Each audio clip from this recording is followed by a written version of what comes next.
Welcome to the War of Words podcast. I'm your host, Uwais Mirza. In this podcast, we are going to take a deep dive into how the Western media uses manipulative language use to frame stories a certain way, to paint a narrative often held by the imperialist actions of their respective government. As I mentioned in my last episode, the issue that I am going to talk about is the oppression of the Palestinians in the eyes of the Western media. In particular, the manipulative language used to absolve Israel of the war crimes they committed against the Palestinians. I've already discussed how their oppression is framed as a conflict, which is wrong, but for the full explanation of that, please go back and listen to the first episode. In that episode, I went over a brief history of the oppression of the Palestinians, and I also analyzed 3 news articles written by CNN, BBC, and Reuters. Today, we are going to be looking at 3 instances of live news reporting and 3 instances of social media. I would like to provide a little more detail about this situation. Keep in mind that every academic source that I refer to has come before October 7th, which just goes to show you how deep this problem really goes. In an article by Suwarno and Wenning Sahayu, they detail the coverage of national and international media regarding Israel-Palestine. They do a critical discourse study, and there is a contrast between their national media, which is the Indonesian media, and the American media. One favors Palestine fairly, while the other doesn't. There are a couple of things they said. They provide a different perspective because they are Indonesian, and their national media seems to treat the Palestinians fairly as opposed to the New York Times, which is considered one of the most recognizable newspapers on earth. They determined that before and during 2021, articles pertaining to the news coverage of Israel-Palestine, that Palestine's coverage was primarily of their suffering, and Israel's coverage was that of a provocateur, with regard to specific verbiage used in the articles and their headlines. The New York Times had a tendency in the articles to try and justify Israel's actions as a provocateur, which is problematic considering the laundry list of war crimes Israel commits. Another reference that I like to mention is Sim Baumick's and Jolene Fisher's article Framing the Israel-Palestine Conflict 2021, investigation of CNN's coverage from a peace journalism perspective. In this article, they investigate CNN's coverage of the 12-day violence between Israel and Palestine in the Gaza Strip back in 2021. This article gets me to the first thing I'm going to analyze today, which are 3 instances of live reporting where the Western media uses manipulative language and framing in Israel's favor and dehumanizing Palestinians. The first case was mentioned in this article where coverage of this issue was predominantly framed from the Israeli perspective and treated as wartime coverage rather than the ongoing oppression and subsequent resistance from the Palestinians. Couldn't get the video to work, so here's a screenshot. The instance is shown to have justified Israel's bombing of the building that housed reporting efforts from Al Jazeera and the Associated Press, as they quoted Israel President Benjamin Netanyahu. There were multiple instances of this spanning from May 11, 2021 to May 21, 2021, and rather than covering it properly, they chose this specific frame to try to both sides the issue and ignore the long history of oppression in Gaza, also particularly reporting Israel's side of the matter more than the Palestinians. This leads me to a very important point that I would like to mention. Firstly, violence is never right, but we must contextualize why violence happens. Now, there are a lot of instances where this isn't applicable, but this ongoing issue is not one of them. Palestinians have been oppressed since 1948, and some would even argue before that. They have been ethnically cleansed from their lands and do not have the right of return. Even if they did, they wouldn't have their ancestral land where their family was because Israel has settled the land. It is also worth mentioning these settlements are illegal under international law, and denying the right of return is also against international law. In the case of the Gaza Strip, Israel has it under land, sea, and air blockade. They control the electricity, water, and anything that comes in and out of there. It has been consistently dubbed an open-air prison. And now, with them bombing and murdering over 40,000 people, they expect people not to hate them and call any criticism of them anti-Semitic, conflating Judaism with violent radical Zionism. All that, and they expect them not to violently resist at some point. They demonize them, call them animals that should be locked in cages, and subhumans when they resist their abhorrent conditions. With that context in mind, let's look at a couple more instances of live reporting. The next clip comes from PBS NewsHour. Welcome to the NewsHour. Today, the bodies of foreign aid workers killed in an Israeli strike early yesterday morning have left Gaza and are being flown to their home countries. They worked for World Central Kitchen, whose founder today accused Israel of targeting his employees deliberately. That's an accusation that Israel denies. Nick Schifrin starts our coverage. He had flown 7,800 miles from home to help feed the hungry. Today, he began his final journey home, pushed out of a morgue. American-Canadian Jacob Flickinger was 33 years old. He leaves behind his partner Sandy and their 1-year-old boy. With him as he crossed the Egyptian border today, his friends in life and death. Australian Lozami Francom, known as Zomi, Damien Sobel from Poland, and their British security team, John Chapman, James Henderson, and James Kirby, whose cousin today remembered him as someone who wanted to help. He was completely selfless, which explains why he went to Gaza. World Central Kitchen, or WCK, says it coordinated with the Israeli military late Monday night as a convoy left its warehouse in Deir al-Balah by the sea in central Gaza.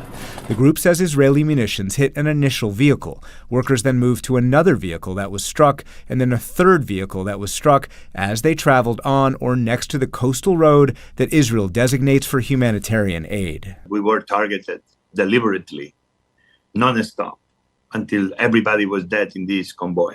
Jose Andres is the founder of World Central Kitchen. He's a celebrity chef whose activism and charity has earned him deep respect among policymakers. The group also fed Israelis after Hamas's October 7th terrorist attack. He spoke to Reuters today. It looks like it's not a war against terrorism anymore. Seems this is a war against humanity itself. Israel denies that accusation and says it takes pain to limit civilian casualties. In response to the attack, it opened a joint situation room with international humanitarian groups and launched an investigation whose initial finding was laid out last night by Chief of the General Staff, Lieutenant General Herzl Halevi. It was a mistake that followed a misidentification at night during a war in a very complex conditions. There are a lot of problems with this clip. Firstly, right off the bat, they say the founder of World Central Kitchen accuses the IOF deliberately targeting them. But then, in the same video, go on to say they were bombed more than once after their initial vehicle was struck, with clear branding of WCK on both the doors and the roof of the vehicle, and attempted to go into a second vehicle, which was also bombed, killing every last one of them. It is also stated they coordinated this with the IOF, that they were delivering aid beforehand in a designated safe zone, traveling on a designated safe route. How can that simply not be deliberate? It also came out today that they were targeted because they thought they saw a Hamas gunman go into the car and mistook the man carrying a bag for having a gun. Again, simply, how could this not be a deliberate attack, considering that this caused lots of organization and aid convoys to halt going into the Strip, fearing the same outcome of having its workers targeted? And considering Israel is limiting aid to begin with and causing a famine in Gaza, this wouldn't be considered desirable for them. The final part of this live news reporting that I want to show is that from CTV News, covering the same situation. Here's the clip. All right, well, let's zero in with Evan Solomon, who's a CTV News political contributor, as well as the media publisher at G0. He's joining us from New York. Evan, good to see you on this Friday. The story of those 7 humanitarian aid workers, I know you've been following it very closely. What do you think it's done to Israel and its image around the world? First of all, it was a tragic event. There's nobody that is going to condone it. Israel immediately took responsibility and they apologized for it. It's complicated. Does Israel target aid workers? Obviously, they have no interest in killing aid workers. The Americans and many others who have fought in wars have had horrible miscalculations and have killed innocent people. And the Israelis always say, and it's a true statement, that Hamas uses, schools, hospitals, and aid work as cover for their ideological cause to inflict. So there are civilian casualties because that helps their ideological position. But on the other hand, Israel has specifically, they also bear a lot of responsibility. They believe there was a Hamas militant there, and so they targeted the World Kitchen. And knowing that civilians would be targeted. And even the IDF says that, of the 30,000 people that are killed, the vast majority are civilians.